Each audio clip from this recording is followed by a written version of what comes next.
Sa panibagong kabanata ng buhay ni Kentaro, muli siyang nakahanap ng trabaho sa isang handmade noodle shop.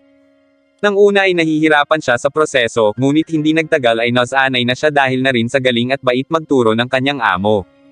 Ngunit isang araw, isang customer ang nagreklamo tungkol sa in-order nitong noodles. Kaagad itong hinarap ng kanyang amo upang humingi ng paumanhin, pero dahil suki naman nila si Mr. Sakata ay nagkaayos din sila. Maya-maya pa ay dumating na si Nori, ang anak ng may-ari ng restaurant na kilala rin ni Mr. Sakata. Mababait ang kasama niya sa trabaho kaya nangako si Kentaro na pagbubutihin niya ang kanyang ginagawa at saka nagpakitang gilas.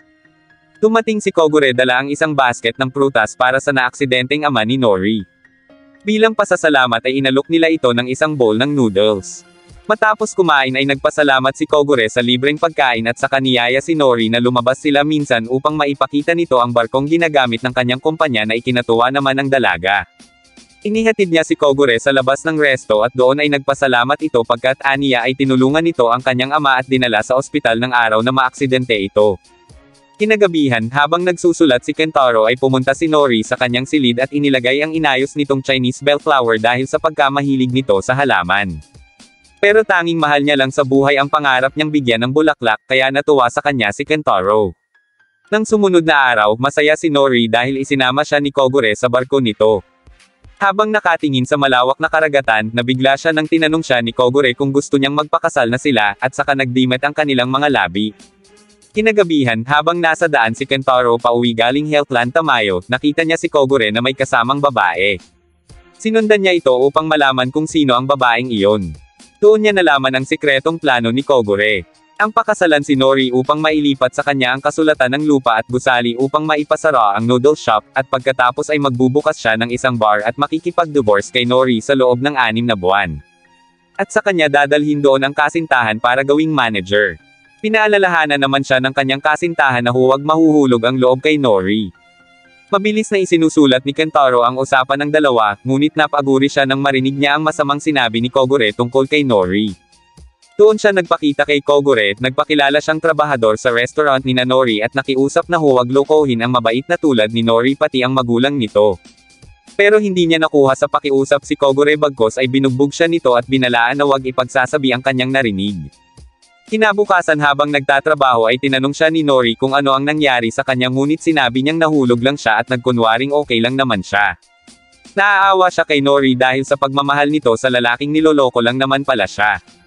Maya-maya pa ay narinig niyang paalis si Nori upang makipag-date. Sumiklab ang galit ni Kentaro. Dinala ni Kogure si Nori sa karerahan ng mga kabayo at nirentahan ang isang silid upang doon sila manood. Sa kalagitnaan ng karera ay tinanong ni Kogure kung anong sagot ni Nori. Ngunit hindi ito makapagdesisyon kahit gusto niya talaga si Kogure, iyon ay dahil iniisip niya ang kanyang mga magulang kung magpapakasal na siya. Hindi nila pansin ang nagpanggap na si Kentaro bilang isang mascot. Doon na inakit ni Kogure ang dalaga pero lingid sa kaalaman niya na pinipigilan siya ni Kentaro sa binabalak niya kaya si Kentaro tuloy ang nakikiliti sa kanya at ito rin ang nahalikan niya. Nagulat si Kogure nang magpaalam na sa kanya si Nori.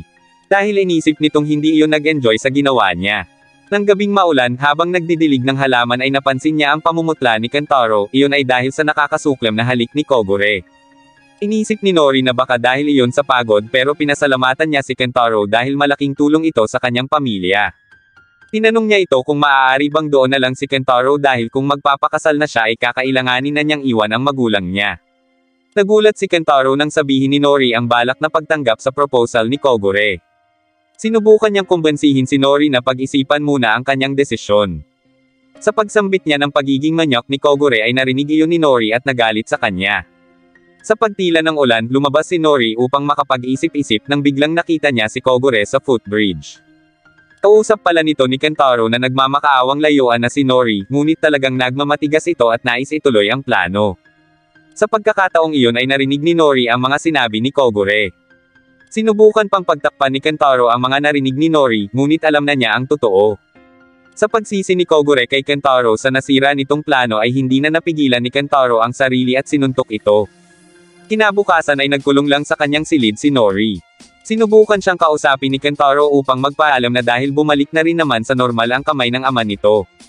Pinagbuksan naman siya ni Nori ng pinto at pinatuloy. Humingi ito ng tawad sa kanya at ipinakita ang dinisenyo nitong bulaklak na ginawa niya habang iniisip si Kentaro. Ang totoo ay may gusto pala si Nori kay Kentaro, ngunit hindi iyon matatanggap ng binata kaya't idinaan na lang nila iyon sa pagtawa. Maya-maya pa ay tuluyan ang nagpaalam si Kentaro sa pamilya. Sobra ang pasasalamat niya sa mga ito pagkat marami siyang bagay na natutunan. Lumipas ang panahon at dumating ang taglamig. Habang nagbibisikleta ay napatigil siya sa isang swimming gym. Sumilip siya rito at nagtaka kung hindi ba nilalamig ang mga lumalangoy doon. Napansin niya ang parating na babaeng naka-leather na kasuotan, tumingin ito sa kanya at umiral na naman ang pagpapantasya ni Kentaro sa babae. Sinundan niya ito upang makita ang katawan sa paglangoy nito. Ngunit tumigil ito at tinanong kung anong ginagawa niya. Sakto namang nabasa niya ang nakapaskil doon kaya sinabi niyang mag-a-apply siya bilang swimming instructor.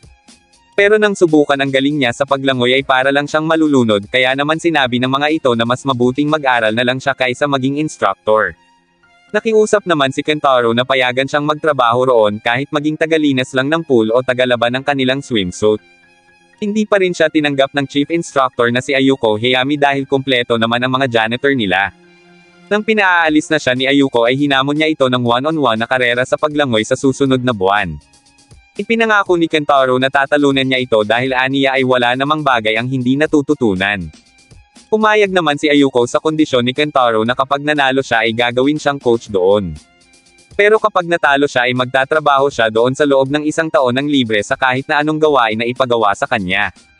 Tingid sa kaalaman ni Kentaro na si Ayuko ay isang gold medalist sa 200 metrong individual medley sa Olympics. Dahil hindi pa siya maalam lumangoy, sa ngayon ay isang coach sa swimming school si Kentaro. Tinuturuan niya ang mga bata ng tamang paghinga habang lumalangoy. Karamihan sa mga teacher doon ay babae, at tinuturuan siyang lumangoy ng mga ito kapag may libre silang oras. Gayunpaman, hindi niya maiwasang matukso sa sexing katawan ng mga ito. Bilang coach ng mga bata, naranasan niya na ang iba't ibang kakulitan ng mga ito, hanggang sa nasanay na siya. Natutuwa siyang napapasaya niya ang mga ito, bagay na nakita sa kanya ni Ayuko. Pinunan nito na masyado raw niyang nililibang ang mga bata, gayong hindi naman iyon daycare center, at nagbabayad ang magulang ng mga bata upang matutong lumangoy ang mga ito. Ipinangako naman ni Kentaro na mas pagtutuunan niya ng pansin ang mga batang atleta. Nang sumapit ang gabi, matapos lumangoy ni Ayuko ay mapapansin sa kanyang mukha ang panghihina. Kinabukasan, tinuruan ng isang teacher si Kentaro ng tamang pagko-coach sa mga bata upang mas mabilis ang mga itong matuto. Ang hawakan ng ulo ng mga ito habang nakalubog sa tubig at magbilang hanggang 10. Nag-alala naman si Kentaro na baka matakot ang mga bata.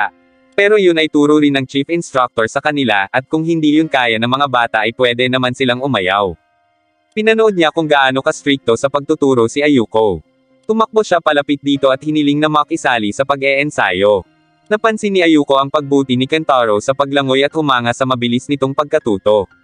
Natapos na ang mga estudyante ngunit patuloy pa rin si Kentaro hanggang sa hinamon siya ni Ayuko na maabutan siya sa paglangoy.